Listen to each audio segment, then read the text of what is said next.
და გოგო და ბიჭი ცემდნენ ერთმანეთს. არარეალურად გემრიელია. ჩავიძირებით. დილიდან სახში გვაქვს რემონტი. რიგი. უცებ შევარით და ყველა კბილებს ვიხეხავთ, იმიტომ რომ გვითხრეს წყალიც არ გექნება ცოტა ხანიო. ახალი ბოილერი მოიტანეს და სული არა ლიკა.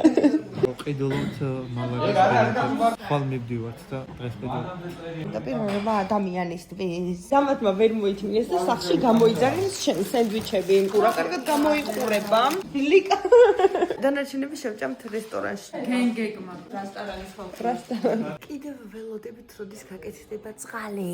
რა ცუდია რომ ამის დაზღვევა არ შეიძლებოდა, თორე სიამოვნებით დავაზღვევდი იმედიელში. მე მგონი დროა Airbnb-ის დაზღვევა გააკეთონ. მარტო ჩვენ გამოვედით და კიდე ანა არის სადღაც შესული მაღაზიაში. ცასტუმრო მალაგაში დავჯობდნენ ძლივს. 5-ჯერ ვიჩხუბეთ, ერთმანეთი გავლახეთ, გაგულახენ, დავჯავშნეთ როგორც იქნა. მამი ხარ რაბახუსევზე? აბა მოიხსენი სათვალეები. საერთოდ არ ეტყობა. სახში რომ მე მიზების სულ ესე ვისროლე თვალის.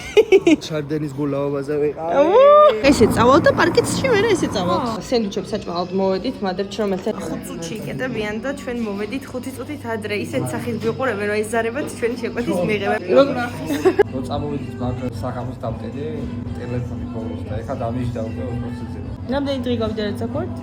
ძალიან სწრაფად უჯდება ეს ტელეფონი, არ ვიცი რა უნდა მოვიმოქმედოთ რა. მე მგონი იმედიელის დაზღვევა მაგასაც უნდა ვრცელდებოდა. აი ესე გამოიყურება ეს სენდვიჩები, ყველასი არის უგემრიელესი. მაგრამ სად უზივარ და სად ვჭამთ? ქუჩაში თუ იმე ფული დაგვეყარა, არ აქვს მივიღებთ. ერთ საათი დამაკლეს.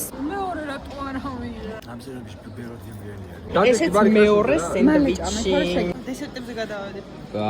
ვაუ. არ ვარგა. არა, არა, შემოგვიეშა. რა კარგად გაცვია, ნიკა რა არის? მე კიდე არ ჩავიცვით ფილად და იმე ამან შურს. ისითაც ძალიან ლამაზი ყოფილა ეს მოედანი და ზოგადად მადრიდი არის ულამაზესი. ჩვენ მივდივართ პარკში, სადაც არის ტბა. იმედია ჩავარდებიან წყალში. ნავის რიგში ჩავდექით და აი აქედან იწყება რიგი. აქ არის ნავების გაქირავება. ძალიან ბევრი ნავი დაცურავს. ერთი ნავი იტევს 4 პერსონას და ღირს 8 ევრო. მე. ძლივს ჩავსხედით, ლამის გადავატრიალეთ ნავი. ხილად არ დაეჯახო. კორძაზე ვისი რა თქმა? ჩააგდო. მაკაკოლოთ რალუკიო და ხასი ლამაზე. ამაში ახლა 2 ევროს რანაირად არ გადაიხდი ადამიანი. ცოტა მარჯვნივ, ცოტა მარცხნივ, სწორია, კარგია. ფოტოს ისე ვიღებთ, მეორე ადამიანი არ ზის გვერდზე და ამ დროს მე ეს მეთიო. ნუკის ფოტოების გადაღება და ეს არ უტრიალებს მზისკენ. კარგი! რა შვები? მე დავხდა. ეს ნიკას დავალება იყო. მოიცა ფოტოებს ნახულობ, თუ არ მომეწონა თავიდან უნდა გადავაღებინე. 2 ევროს ჩაგახვდეთ დიტას კეფის.